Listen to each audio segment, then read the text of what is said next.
Hello and welcome to Ryno's Ravens review. So the Ravens did beat the Texans at home, but sadly there is bad news. As you can see, I'm on BaltimoreRavens.com, and let's get right into the bad news article. Really just for some context, but headline really says it all, and this article was written by Ryan Mink, editorial director. See right there, injury updates for Marcus Williams, Ronnie Stanley, Tyler Linderbaum, who all left yesterday's win early with injuries. Now, why these three? Well, Linderbaum sprained ankle, Ronnie Stanley sprained knee, Marcus Williams a pec injury, are probably going to play again this season. Linderbaum and Stanley most likely. Williams may miss significant amount of time, but will probably play this season. Not listed here, J.K. Dobbins, done for the year with a torn Achilles.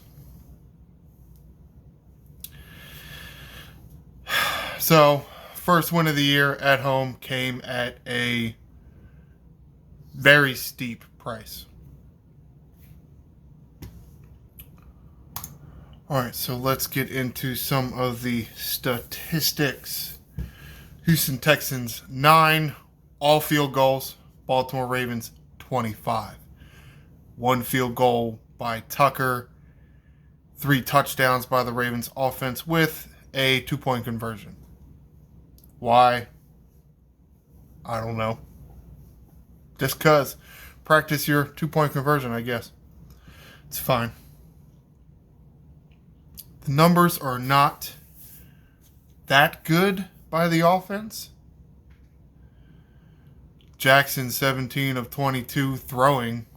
No touchdowns and an interception. Not great. Really not great. 170 yards. Running, they looked fairly good running the football, except for Lamar Jackson, who needs to learn how to secure the football when he runs. Yes, that means he did fumble the ball.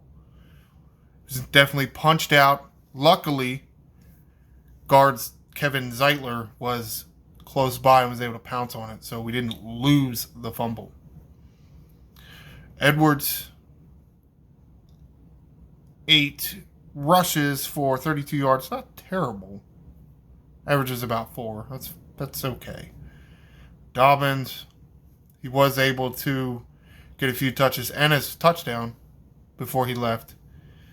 Justice Hill he did pick up the load for after Dobbins went down, and he looked fairly good, I think. 2 of those, both touchdowns, I guess, were fairly close goal line type situations, so there is an attempt with not too many yards to gain there. So, I guess some of it is the offensive line. Very good run blocking offensive line. That's what they were built for. Some of the weapons, likely one catch. That's very low, and it was early in the game. He was pretty much ignored the rest of the game. Flowers got a lot of targets, a lot of catches, just shy of 80 yards. He looks okay. It is first game of the year. A lot of bugs and kinks to work out in your offense. Let's get to some better numbers, because for whatever reason, the numbers in the box score that the Ravens have on their website is not as extensive as, let's say, NFL.com, and this is the box score that NFL.com has. Here we go, because they have targets listed. So Flowers, 10 targets, targeted 10 times. That's a lot. It's considerably more than everybody else. Beckham, 3 targets, 2 catches. Bateman, 3 targets, 3 catches. J.K. Dobbins, 3 targets, 2 catches. Likely, 1 target, 1 catch. Charlie Kolar, who was the second tight end for this game, 1 target, no catches. So, the offense, checking notes here, as I have rewatched the recording and I took some notes. Offense just really didn't look that good to me. They ran well, sure, but the pass game, which you almost would expect to be a little slower out of the gate just because there is more timing and rhythm to it as opposed to running. That's why they say running downhill. I mean, you just give the running back the ball and you go forward. It's far simpler than coordinating a passing offense. So, could be due to a young season and maybe potentially not opening up your playbook. It didn't seem like they were very... What am I trying to say?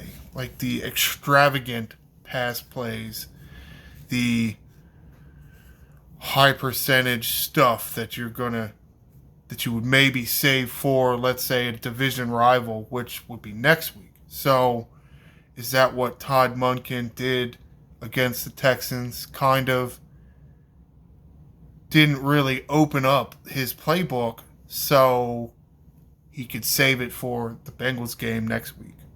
It's potentially there.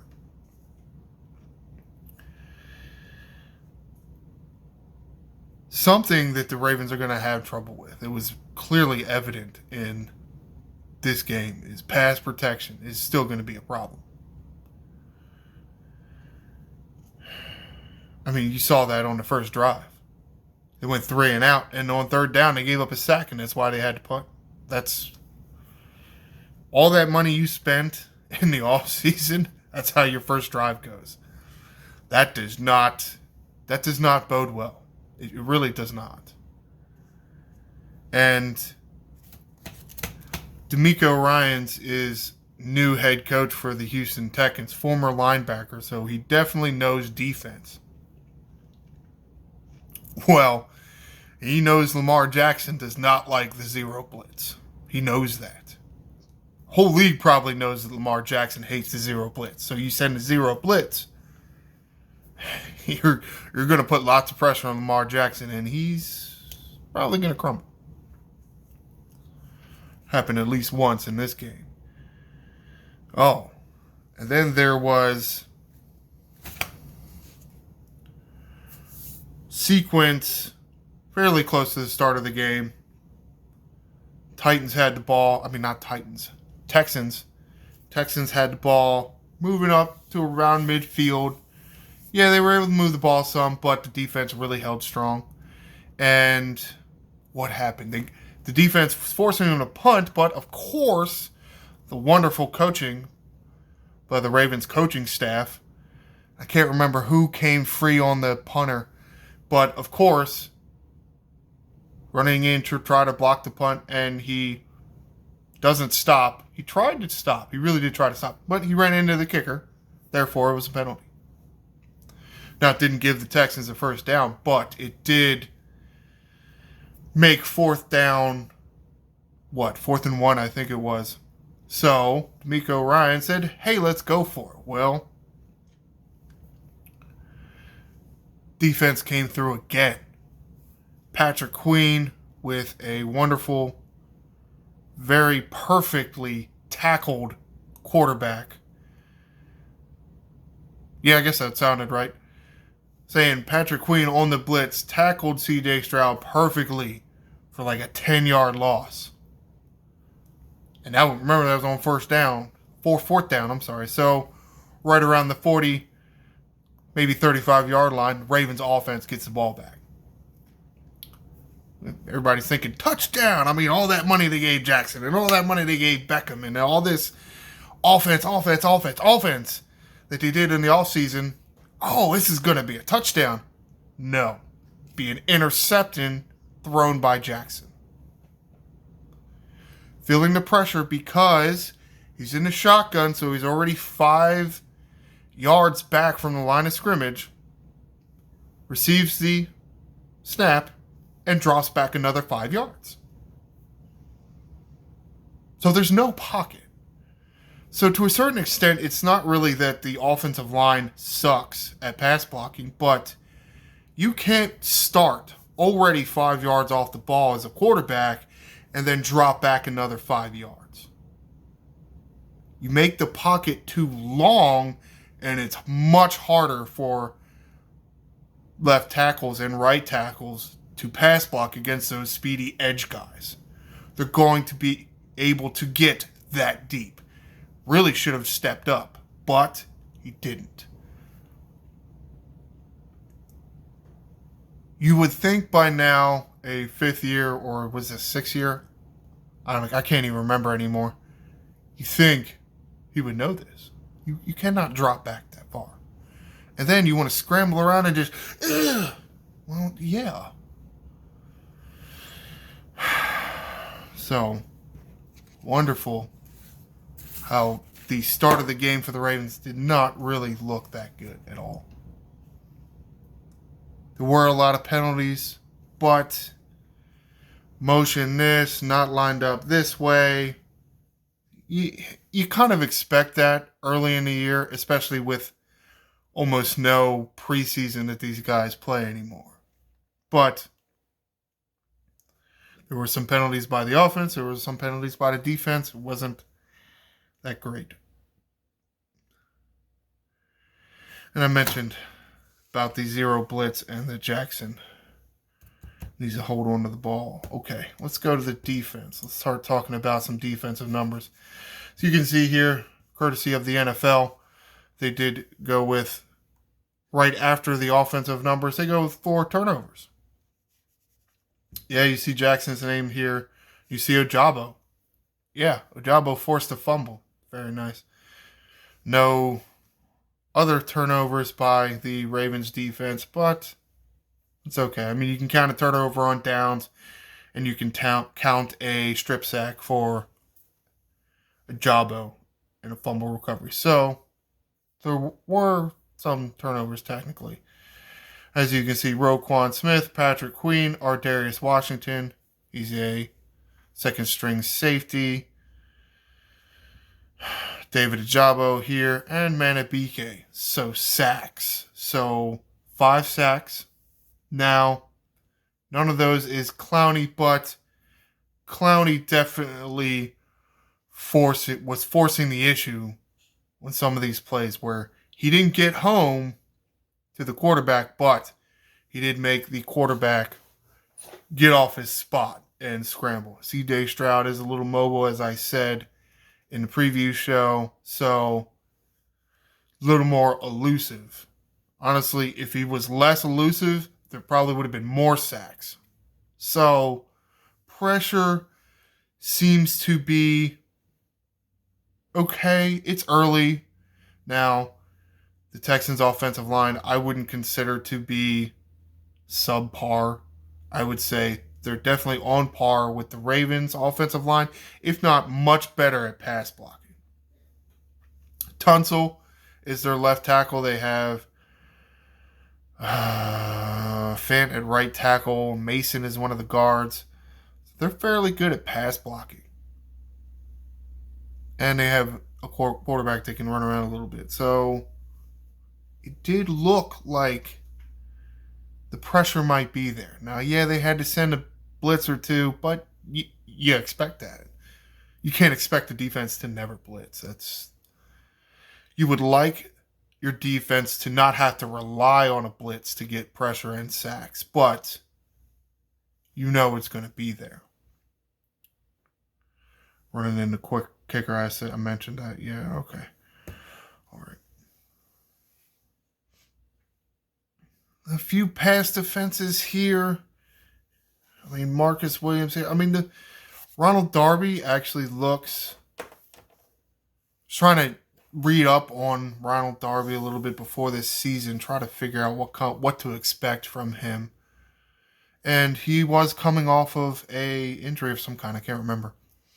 But no, he doesn't look to be as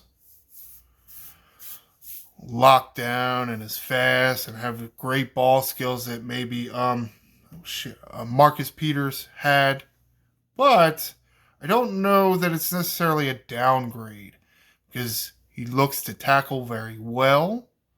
He does stick to his man fairly well also. And as you can see here, he was able to get it past the fence. So don't know that we're really hurting as much as we thought we might at corner. Now, when Humphrey comes back, that will be very true. Hopefully, he comes back to form. Then you would have Humphrey and Darby on either side. I think that looks pretty good to me. Not having Marcus Williams is going to hurt, but Brandon Stevens made a bunch of tackles. Check the depth chart. Stevens was corner.